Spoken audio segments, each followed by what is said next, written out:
Serendib astrology නාලිකාව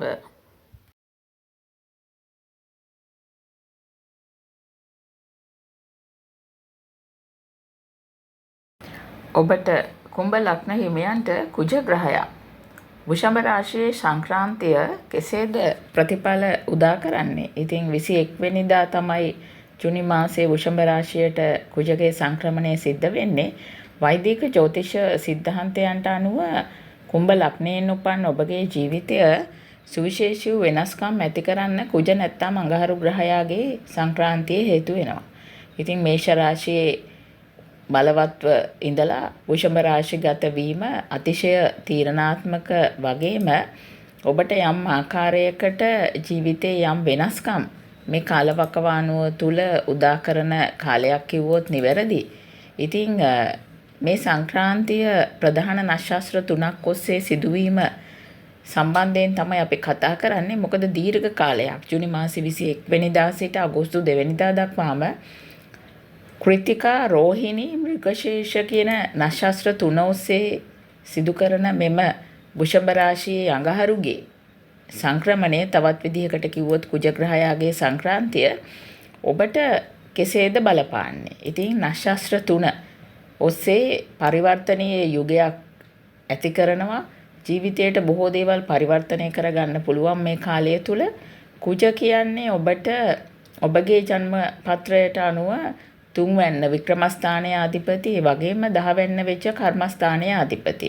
ඉතින් ප්‍රධාන ජීවිතයේ තීරණාත්මක දේවල් සම්බන්ධයෙන් ක්‍රියාකාරීත්වය පෙන්වන ග්‍රහ වස්තුවක් කුජ නැත්තම් අඟහරු කුම්භ ලග්න හිමියන්ගේ.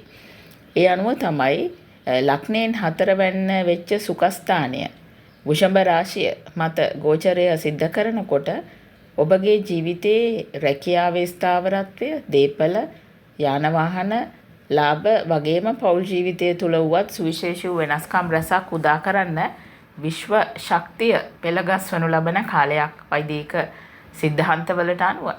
ඉතින් අපි එකින් එකට බලමු ක්‍රමවේදය මොනවාද කියලා. ඔබගේ කර්මස්ථානය කියන්නේ 10 වෙනි භාවයේ ජීවිතයේ වෘත්තිය, තවත් විදිහකට කිව්වොත් රැකියාව, සමාජ තත්ත්වය, කීර්තිය පෙන්වන ප්‍රධානතම ස්ථානය නැත්තම් භාවය.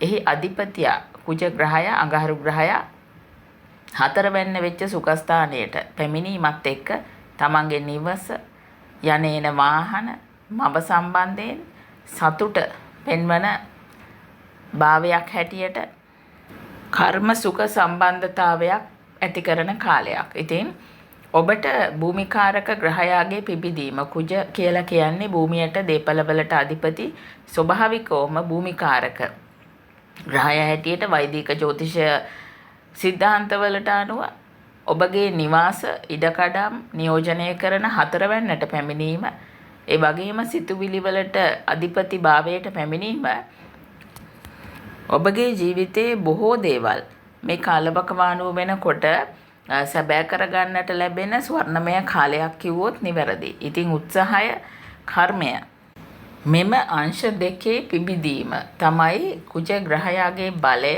ඔබ වෙත මෙවැනි කාලයක ලබා දීමට හේතු වෙන්නේ. ඉතින් තවත් විදිහකට කිව්වොත් 3 වෙනි අධිපති ඔබට කුජ ග්‍රහයා මේෂ රාශියේ අධිපති. ඉතින් වික්‍රමස්ථානය 3 වෙනි භාවයේ උත්සාහය පිළිබඳව ජීවිතේ ප්‍රකාශයට පත් කරන්නේ පරාක්‍රම ගුණය පිළිබඳව. ඒ වගේම 10 වෙනි අධිපති වෘශ්චික රාශියේ අධිපති කුජ ග්‍රහයා වන නිසාම 4 වෙන්නේ ගෝචරය සිද්ධ කරනකොට තමන්ගේ සෝත්සාහයන් ඔස්සේ නිවසේ සතුට, දේපල වර්ධනය කර ගැනීමට මනස ස්වභාවිකවම මෙහෙවනු ලබන කාලයකට අවතීර්ණ වෙනවා. ඉතින් නාරද සංහිතාව කියනවා මෙවැනි කාලයක කර්මාදීපෝ චතුර්ථේතු සුඛ භාවෝ ධන දාන්‍ය වර්ධන. භූමි වාහන ඔබට ලැබෙන්නේ යම් ආකාරයකට නාරද සංහිතාවේ පැහැදිලි කරන ආකාරයටම කර්මාධිපතියා 4 වෙන්නේ ගෝචරය සිද්ධ කරනකොට නිවාස, ඒ වගේම තමන් ගමන් බිමන් තමන්ගේ දෛනික වැඩ කටයුතු, ඒ වගේම සිතිවිලි, ස්ථාවර දේපල, ආර්ථික සමෘද්ධිය පවා උදා කරවන එම 4 වෙනි භාවය ඔස්සේ සිදු කරන ගමනේදී ප්‍රතිඵල ප්‍රබල කිරීමක්. ඉතින් ඔබට ප්‍රධාන නක්ෂත්‍ර 3ක් ඔස්සේ මෙම ගෝචරය සිද්ධ කරනවා. ඒක තමයි මෙහිදී වැදගත්ම සිද්ධිය වෙන්නේ. මොකද කෘතිකා නක්ෂත්‍රයට පිවිසීම සිද්ධ වෙනවා 21 වෙනිදා ජූනි මාසේ. ඒ අනුව රවිගේ නක්ෂත්‍රයක් තමන්ගේ තේජස සහ වෘත්තීය පිබිදීම ඇති කරන කාලවකවානුවක්. මොකද රවිගේ බලය එයයි. ඒ අනුව වෘෂභ රාශියේදී ඔබට දෙවන තුන්වන හතරවන පාදවලට ගෝචරය සිද්ධ කරනකොට මෙම නක්ෂත්‍රය ඔස්සේ කුම්භ ලග්නයට රවි කියන්නේ යම් ආකාරයකට රවිගේ නක්ෂත්‍රයක ගෝචරය සිද්ධ කරනකොට අග්නි ශක්තිය අග්නි බලය උද්දීපනය වීමක් තමයි සිද්ධ කරන්නේ. ඉතින් රැකියාවේ වගකීම් පාලන බලය ඉහළ යන කාලයක්. ඔබ කුමන තරාතිරමක වෘත්තිකයෙක් වුණත් මේ කාලවකවානුව වෙනකොට ඉහළ නිලධාරීන්ගේ සහාය රාජ්‍යාංශයේ සහයෝගය නොඅඩුව හිමි වෙන කාලයක්. අලුත් රැකියා අවස්ථා ව්‍යාපාර ව්‍යාපෘති ආරම්භන්නට ඔබට තිබ්බ බාධා තියෙනවා නම් ඒවා ඉවත් වෙනවා. ඉතින් රෝහිණී නැකත කියන්නේ සඳුගේ නක්ෂත්‍රයක්. මොකද මාතෘ සෞඛ්‍ය විශේෂයෙන්ම ඔබගේ සුවය තමන්ගේ නිවස තුල තමන් ලබන සතුට මේ දේවල් රෝහිණී නක්ෂත්‍රය ඔස්සේ ගෝචරය සිද්ධ කරන කාලවකවානුව තුල වුවත් ඔබට සඳු කියන්නේ මනස සහ සංවේදී බව පෙන්වන ග්‍රහවස්තුව වන නිසා හතරවැන්නේ ඔබට ගෝචරය තුලින් පෞල් පරිසරය තුල දැඩි බව ලිහිල් වෙලා සාමකාමී බව උදා වීම මවගේ සෞඛ්‍ය තත්ත්වය අයහපත් නම් පෞගිය කාලවකවානුව තුල එය යහපත් හතට හැරෙන මව් පාර්ශවයෙන් දේපල උරුමයන් තියෙනවා නම් මේ දේවල් හිමි වෙන්නට අවශ්‍ය මාර්ගය පෑදෙන නිවස අලංකාර කරන්න වාහන මිලදී ගන්න මනස යොමු කරවන කාලයක්. ඉතින් ඔබට රෝහිණී නක්ෂත්‍රයේ ගෝචර කාලය ඊට ප්‍රථමයෙන් කෘතිකා නක්ෂත්‍රයේ ගෝචර කාලය පිළිබඳව කතා කරනකොට කාලවකවානුව මම පැහැදිලිව කියන්නම්. වෘෂභ රාශියේ කෘතිකා නක්ෂත්‍රයට දෙවැනි පාදයට පැමිණීම සිද්ධ වන්නේ 6 වෙනි මාසේ 21 කියලා මම කිව්වා. එතෙන් සිට රෝහිණී නක්ෂත්‍රයට 7 වෙනි මාසේ 5 වෙනිදා, ඒ කියන්නේ ජූලි මාසේ 5 වෙනිදා පිවිසෙනවා. එහිදී පළවන දෙවන තුන්වන හතරවන පාදෝස්සේ ගෝචරය සිද්ධ කරන ගමන් 7 වෙනි මාසේ නැත්තම් ජූලි මාසේ 24 වෙනිදා මෘගශීර්ෂ නක්ෂත්‍රය ඔස්සේ ගෝචරය ආරම්භ කරනවා. ඉන් අනතුරුව තමයි මිථුන රාශියට ප්‍රවේශ වීම අගෝස්තු මාසයේ 2 වෙනිදා සිද්ධ කරනවා. මෘගශීර්ෂ නක්ෂත්‍රයේ පළවෙනි දෙවැනි පාද ඔස්සේ ගෝචරය සිද්ධ කරන්නේ. ඉතින් කෘතිකා නක්ෂත්‍රයේ බලය රෝහිණී නැකතේ බලය පිළිබඳව මම පැහැදිලි කළා. මෙතනදී මෘගශීර්ෂ නැකතේ කුජහිමි නක්ෂත්‍රයක ගමන ආරම්භ කරනකොට ඔබගේ ධෛර්යය උත්සාහය සෝත්සාහය විශේෂයෙන්ම අවදි වන කාලයක්. මොකද ඔබට පළවන දෙවන පාදවල තමයි ගෝචරය සිද්ධ කරන්නේ වෘෂභ රාශිවල. ඉතින් තමාගේම නැකතක සිද්ධ කරන මෙම ගෝචරයත් එක්ක යම් ආකාරයකට ඔබගේ ස්ට්‍රෙන්ත් නැත්තම් සෙල්ෆ් ස්ට්‍රෙන්ත් වර්ධනය වීම සිද්ධ කරනවා. ඉතින් යම් විදිහකට නොපසුබට උත්සාහය ධෛර්යය උපරිම තලයකට අරගෙන එන කාලයක්. ජීවිතේ තරඟකරුවන් සතුරන් පරාජය කරලා ව්‍යාපාරික පැත්ත තමන්ගේ රැකියා ජයග්‍රහණය කරා ළඟා කරගන්නට පුළුවන්. ඉඩකඩම් දේපල සම්බන්ධ නඩුහබ තියෙනවා නම් ඔන්න මේවා ජයග්‍රහණය හිමි කරගන්නට පුළුවන් කාලයක් තමයි උදා වෙන්නේ. ඒ වගේම බෘහත් පරාශර හෝරා ශාස්ත්‍රය පැහැදිලි කරනවා තෘතීය පෝයදා චතුර්ථේ මාතෘ සෞඛ්‍යම් භාතෘ බලං තථා කියලා. ඉතින් ඔබට ලැබෙන්නේ යම් ආකාරයකට තුන්වෙනි භාවයේ බලය අවදිවීමක්. එක පැත්තකින් බාල සහෝදරයෝ Tamanට සිටිනවා නම් ඔවුන් සමග තියෙන සම්බන්ධතාවය වෙනදාට වඩා තියුණු වෙනවා. නමුත් පමණ ඉක්මවා ගියොත් අඩදම්බර ඇති වෙන්නට තියෙන අවස්ථාව වුණත් නැත්තේම නැහැ. ඉතින් ධෛර්ය වර්ධනය වෙන කාලයක්. Tamanගේම උත්සාහයෙන් නිවාස ඉඩකඩම් මිලදී ගන්න මෙවැනි කාලයන්හිදී අවශ්‍ය මාර්ගය පෑදෙනවා. ඉතින් ධනය ලැබීම සහ ආර්ථිකය ගත්තත් ඔබට කුජගේ මෙම සංක්‍රාන්තිය ආර්ථිකමය වශයෙන් සාර්ථක ප්‍රතිඵල අරගෙන එනවා. දේපල වත්කම් ගත්තත් මෙවැනි කාලයක ස්ථාවර දේපලවල වටිනාකම ඉහළ යන කාලයක්. ඉතින් විවිධ තරාතිරමේ උදවියගේ තත්ත්වය ගැන ගත්තොත් ඔබට දේපල මිලදී ගැනීම සඳහා වුවත් මෙවැනි කාලයක අවස්ථාව උදා කරගන්නට පුළුවන්. ඉතින් නිවසක් ඉඩමක් විකිණීමට බලාපොරොත්තු වෙනවා නම් එයින් උපරිම ලාභ ලබා ගන්නට පුළුවන් කාලයක්. නොසිතූ ලැබීම් විශේෂයෙන් ස්වයං රැකියා ව්‍යාපාරවල නිරත වෙන කුම්භ ලග්න හිමියන්ට කෙටි කාලීන ආයෝජන වලින් ඉහළ ප්‍රතිලාභ හිමි කරගන්නට පුළුවන් කාලයක්. ඉතින් වෘත්තිය තමන්ගේ රැකියාව ගැන කතා කරනකොට කර්මාධිපති 4 වැන්නේ ගෝචරය සිද්ධ කරනකොට රැකියා පරිසරය තුල සතුට විශේෂයෙන්ම satisfaction මේ කාලවකවානුව තුල වර්ධනය කරන්නට අවශ්‍ය හේතු අරගෙන එනවා. වැඩ පරිසරයේ ඊටාත්ම යහපත්. ඉතින් දෛනිකව ඔබ කරන කාර්ය වෙන්න පුළුවන් රැකියා ස්ථානයේ පැවති මේ දක්වා මතභේද කලකිරීම තිබ්බනම් මේ දේවල් කුමන්ත්‍රණ තිබ්බනම් විශේෂයෙන්ම ඒවා සමනය කරලා වැඩ කටයුතු තීරණ ඉහළ නිලධාරීන්ගේ ඇගීමට ලක් කරන ඒ කුමන දෙයක් නැති වුණත් තමන්ගේ තෘප්තිය බොහෝ වෙලාවට වර්ධනය වන කාලයක් දෛනිකව කරන කාර්යභාරයේ උපරිම සතුටක් ඇතිව කරන්නට ඔබට විඳින්නට පුළුවන්.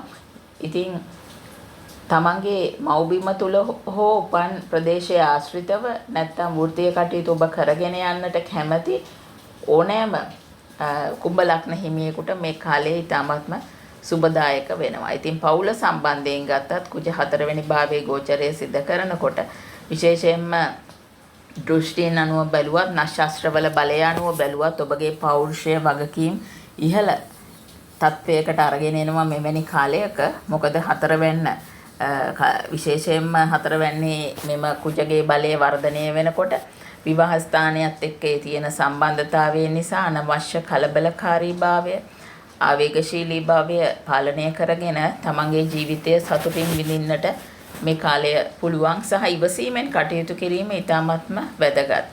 ඉතින් මවගේ සෞඛ්‍ය පිළිබඳව මම කලින් කිව්වා.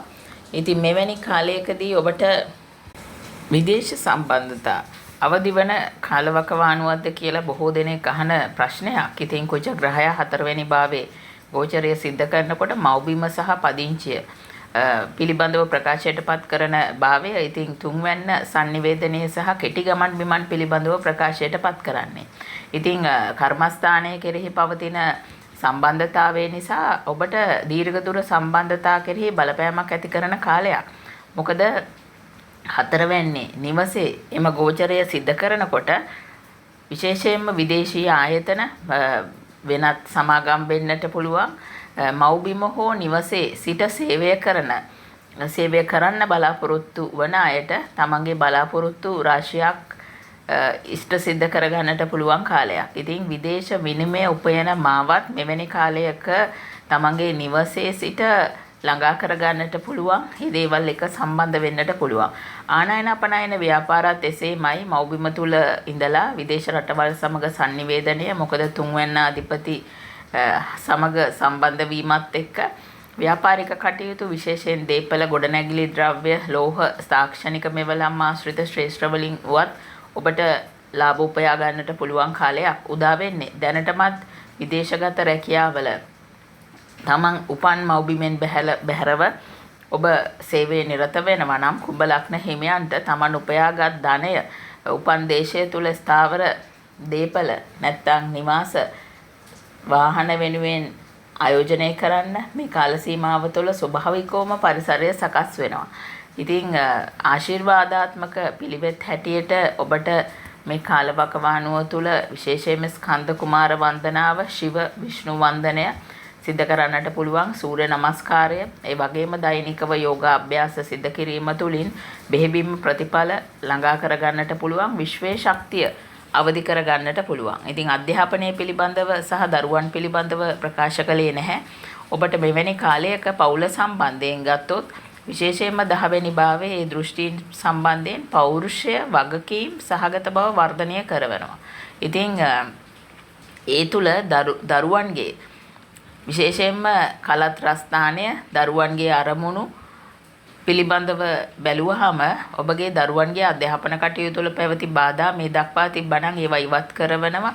ඒ වගේම ඔවුන්ගේ නිර්මාණ ශක්තිය, කුසලතාවය විශාල දියුණුවක් ඇති කරන කාලයක්. විශේෂයෙන්ම වැඩිමහල් දරුවන් සිටිනවා නම් දෙමව්පියන්ට ඔවුන්ගේ වෘත්ති ආර්ථික දියුණුව දැකලා සතුටු වෙන්නට පුළුවන් අවස්ථා උදා වෙනවා. සහ පවුලේ විනය සහ අධ්‍යාපන පරිසරය මේ කාලවකවානුව තුළ ඊ타ත්ම විනයානුකූලව ගොඩනගා ගන්නට පුළුවන්. ඉතින් දරුවන් අපේක්ෂාවෙන් සිටින අයට පවා ගෘහ ජීවිතයේ සතුට වැඩි කරන සුබ පණිවිඩ ලබන්නට මේ කාලවකවානුව හේතු වෙනවා. ඉතින් විශේෂයෙන්ම වෘත්තීය රැකියාව සම්බන්ධයෙන් නම් වැඩ පරිසරය යහපත් වෙන කාලයක් ඔබට එමන් කලින් පැහැදිලි කළා.